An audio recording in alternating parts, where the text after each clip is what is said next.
Hi guys, welcome to Office Blokes React. I'm Office Bloke Dave. I'm Office Bloke Mike. I'm Office Bloke Daz. Together we are the Office Guys. Yes, we are. Oh, every time now, won't we? It's got a ring to it, the Office Guys as well. It's our other channel.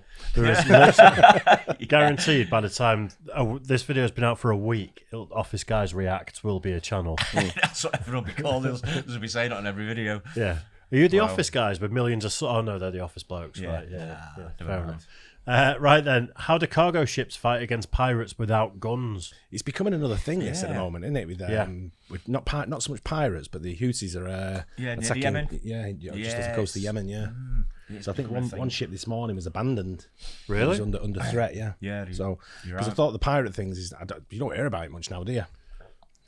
I think they started shooting back, and I think that's where a lot of it ended, because it's like you can try, but you're gonna.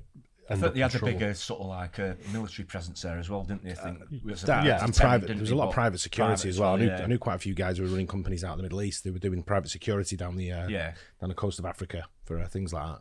Yeah. So I think you sort of like they tried to combat it a little bit, and maybe the pirates just went away and had a rethink. I think the one in Yemen at the moment is that more about disrupting the supply lines and stuff Think so, rather than piracy, whereas Correct. the other one was more like taking ships hostage on it and getting some money for it. But It's a weird one, isn't it? Because Yemen have a legit military. I know they've been at war for the past 10 years or whatever it is. They're at war with Saudi, aren't they?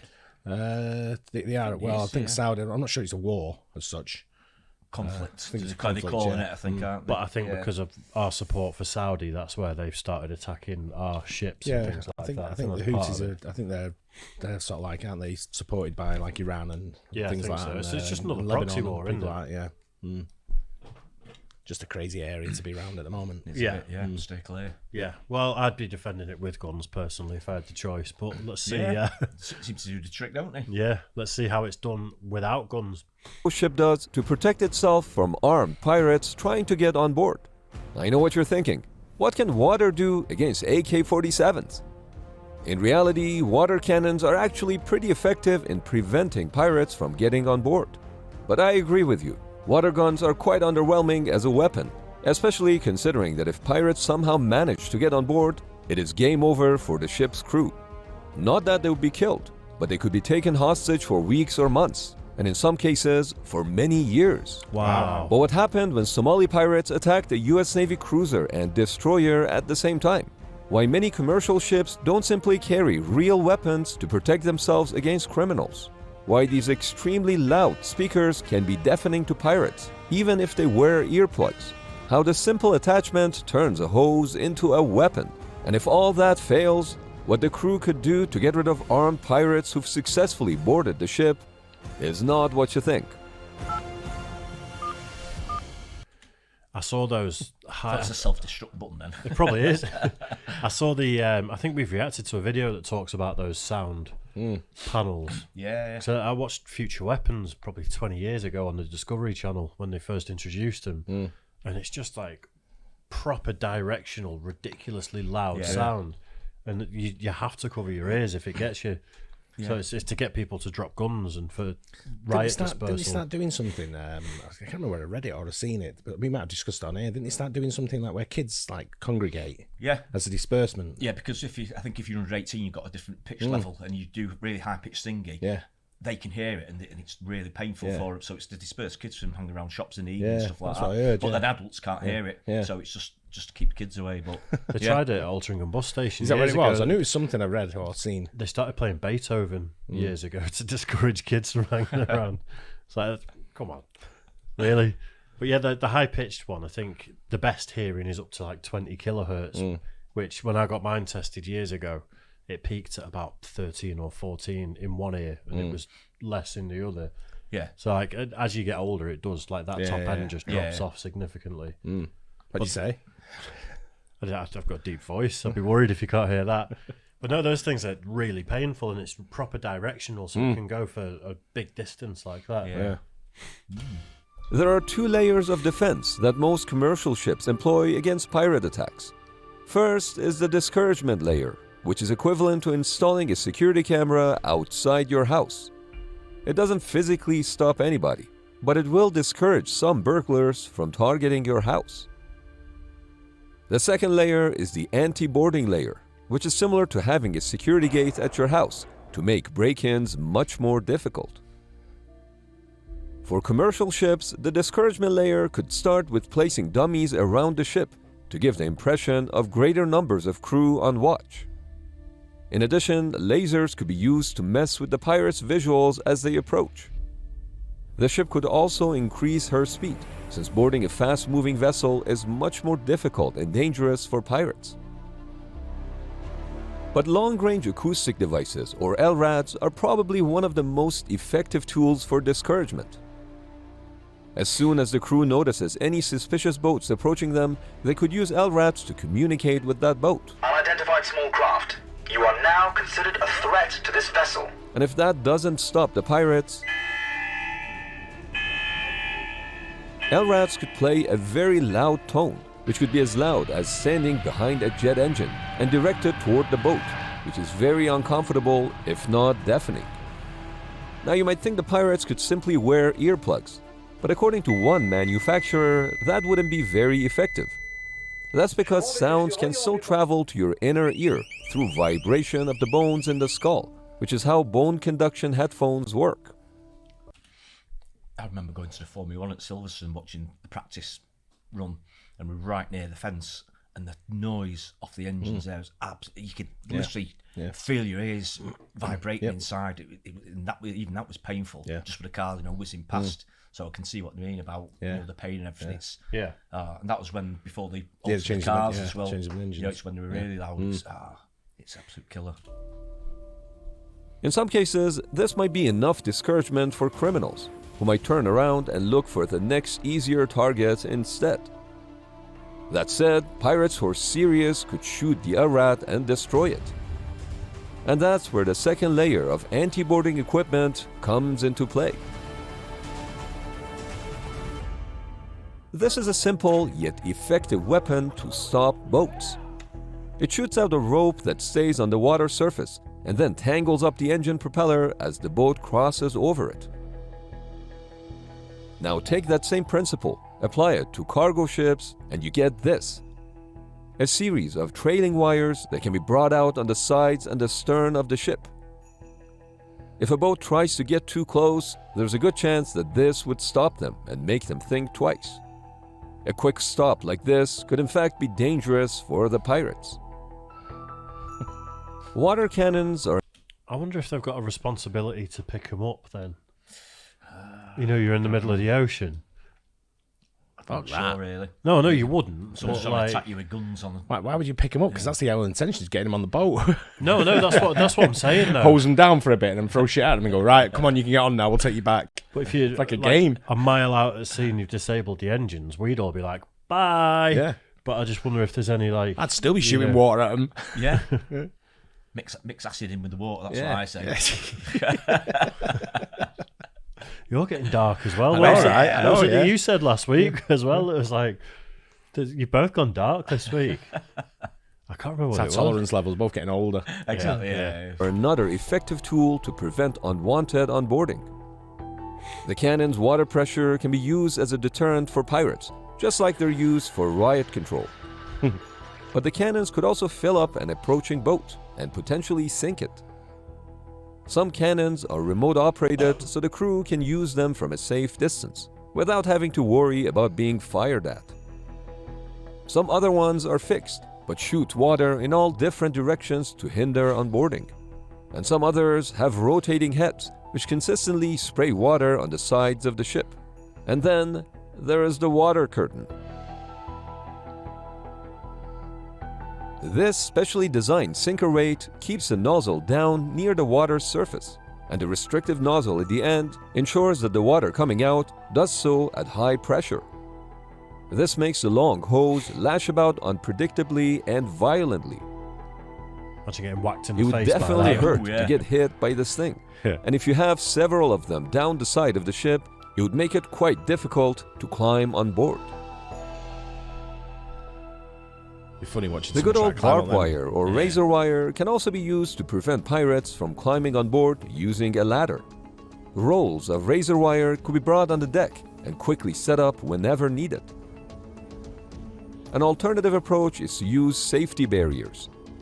These barriers can be simply attached to the sides of the ship and keep pirates out by preventing them from latching their ladders on the perimeter of the ship. Even with a rope, they are difficult to climb over due to their shape and the gap that they create for the climber.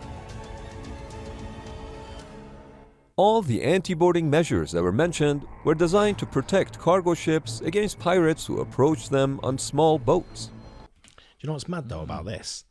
Is how quick people come up with inventions to combat something that's an immediate issue. Yeah. Yeah. Oh, wow, yeah.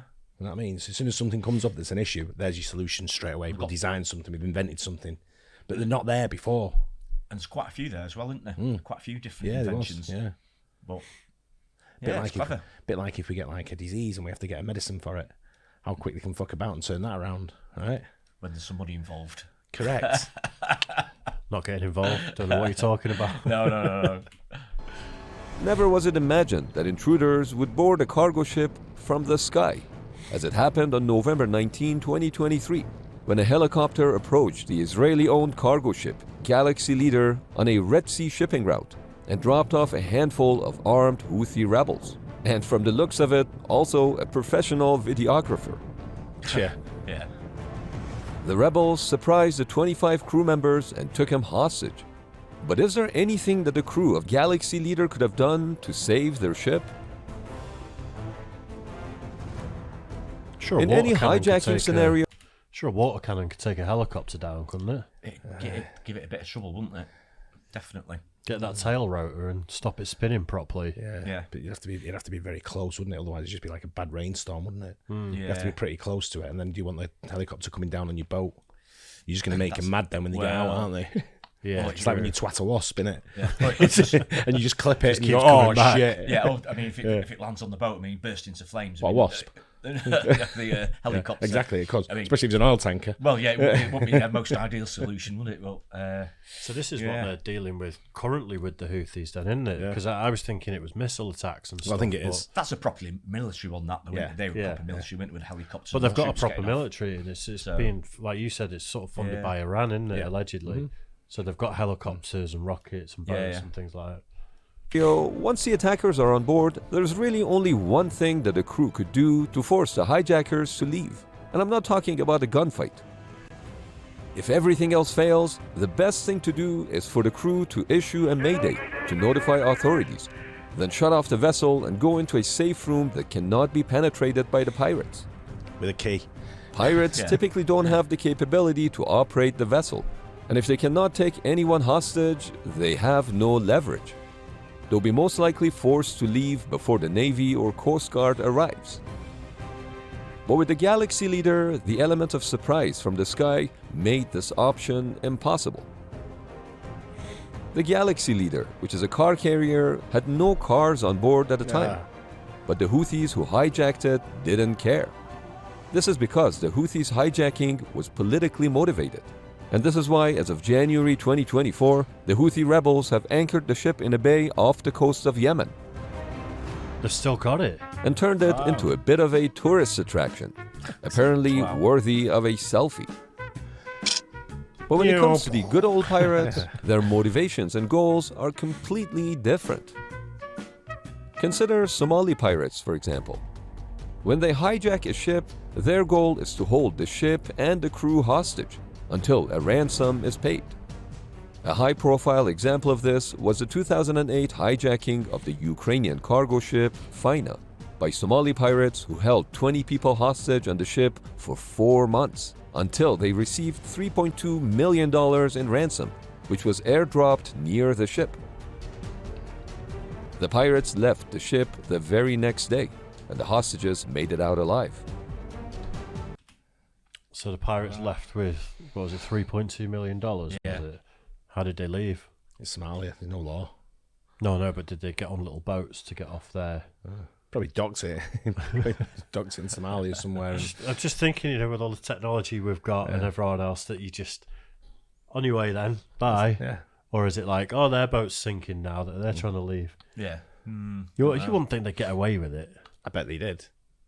Who's going to arrest them in Somalia? I don't mean arrest them, I mean like a military do you mean- I operation. mean, it's sort of surprising to a certain extent that they paid a ransom because normally it just encourages, doesn't it? So a lot of places around the world, countries. Yeah, don't deal with it, did do they? But they could have All they say they don't. booby trapped the boat, the big ship.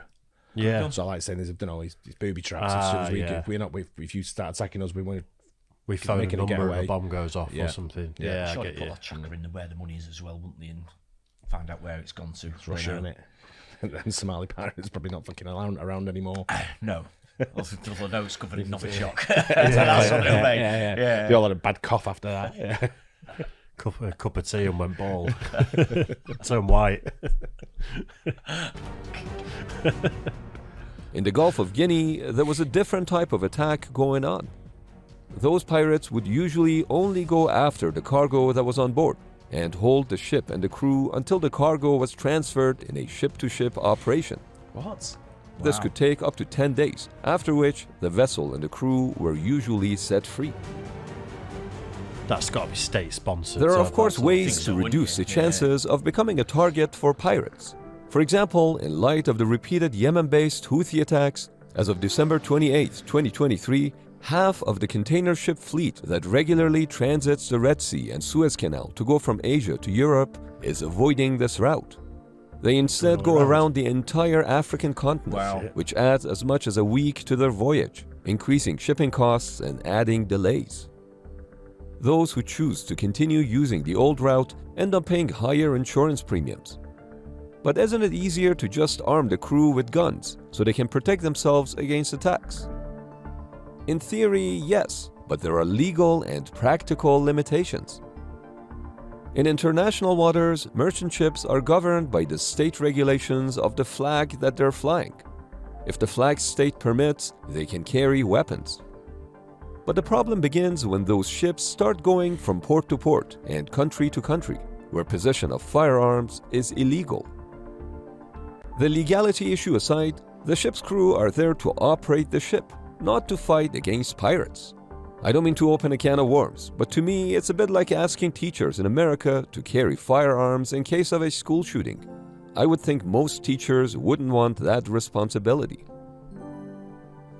This is why some ships hire private security companies that can accompany them in private zones, and they're generally vetted by port state control, so that indeed the ship could enter sovereign waters with arms being on board. All that said, historically, whenever piracy has become a really big issue, that's when the big guns come out. I'm of course talking about the navies. For example, in the early 21st century, piracy in Somali waters became quite popular, and at its height in 2011, Somali pirates carried out 212 attacks. The World Bank estimated those attacks to cost the world economy $18 billion. Given the severity of the problem, the US and coalition vessels from Combined Task Force 150 began actively pursuing pirate vessels in an attempt to deter them. But on March 18, 2006, a number of Somali boats engaged with the US Navy destroyer USS Gonzalez and the cruiser USS Cape St. George. The pirates started shooting at the ships with RPGs and other firearms. In response, the American ships returned fire with small caliber guns. As part of this, a large pirate skiff was set on fire by a .50 caliber tracer round fired from USS Gonzalez, which burned it to the waterline. Two of those guys were on Historically, fire. a big role of navies around the world has been securing merchant routes and fighting piracy, which is why after repeated attacks by Houthi rebels on commercial ships in the Red Sea that crippled global shipping, as well as their attacks on US naval vessels, on January 11, 2024, the US and British forces carried out airstrikes on targets throughout Yemen as a response to the Houthi militia. On January 17, 2024, the United States announced the Houthis, also known as Ansar Allah, as a specially designated global terrorist group, which means no more water guns for the Houthi rebels. Wow. Interesting. Do you not be a great deterrent? Not a deterrent, but a good, I think he's like you get like a boom, right, on the side of the ship. Can use to be low cargo on or anything like all your ship spares. You can use it for that as regular, everyday stuff. And most of them have them anyway, don't they? Yeah. You winch the boom out like that over the top of a fucking massive net that scoops them up, right, and then just hangs them there to the next port, right? Just keeps them fucking in the net, like just a massive net goes around, locks, and then just winches them up, and then they just carry on. Yeah. And then they just got the boat and everything. They've got everything in there, just all like bunched up in a net like a load of fish. Yeah. And then you go to the next port and then go, got these for you, and just drop it. Go to the next port and they claim asylum. Yeah, just drop them that. Get a hotel. Keep them bundled up straight into a big like dump truck, take them straight to prison, and then just unload them. All in one go. Yeah, Still in the boat. Lift the back up. Yeah, it's everything in the boat. Yeah, they just roll out the back of the dump truck into a prison yard. Yeah, with the guns and everything. Yeah, it'd be a good idea just to drop a big massive net on top of a boat anyway, wouldn't it? Yeah. Again, it'd probably mess up the propeller and Yeah, everything. and then just tie it up though and winch it. You know. I think where there's a threat to life, I think just disabling the engine right out at sea and just being like, bye. Those cables looked a good idea, didn't they? They did, Trailing yeah. the cables, I think, Yeah, they great did. Yeah, idea. yeah. That. There's some good ones, but if you think they're in a rib half of them as well, all you need is like a dart gun.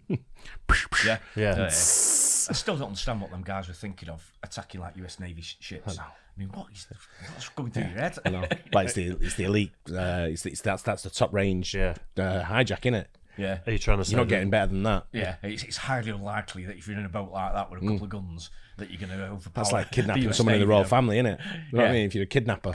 Oh, Is it? yeah. Are you trying to suggest that the Somali pirates aren't the most educated people on earth? No, just stop. And they may have looked at that and gone, we can get that. They made some serious money. I don't know, 18 billion, whatever it was. Going more about the firepower and the training of the US Navy, really. That's why you probably don't hear from them. They're all fucking wadded now, aren't they? They made the Living money in and Kenya in retired. massive mansions, aren't they, on the Of beach? course, yeah. How do you come about you? I used to be a pirate, didn't I? Yeah, they made a movie about me with Tom Hanks, didn't Probably they? got apartments in Kensington and all sorts, haven't they? yeah. You know, I don't know. Yeah, I just use weapons. I know that they said about international law and where you go and things like that. Just figure it out. You've got to try and figure it out without weapons first, haven't you? Yeah, I guess so. But you'd expect maybe a lot more boats to be registered in the US. Because then obviously you can legally carry arms, can't you? So in certain waters, But as soon as you go into somewhere where these guns are forbidden, then you can't. And presumably that's true. Yeah, countries friendly to the US as well. So like a Russian ship in certain countries may have a better time than a US ship. yeah, true. You know, there's lots of global politics involved and stuff as well, isn't there? Like you said there, it opens a massive can of worms, doesn't it? Yeah. Just a bit. Yeah, good though. I like videos like that. Yeah, It's interesting, isn't it? Yeah, good. Hope you guys enjoyed it as well. Don't forget to like and subscribe. See you on the next one. Cheers, guys. Cheers.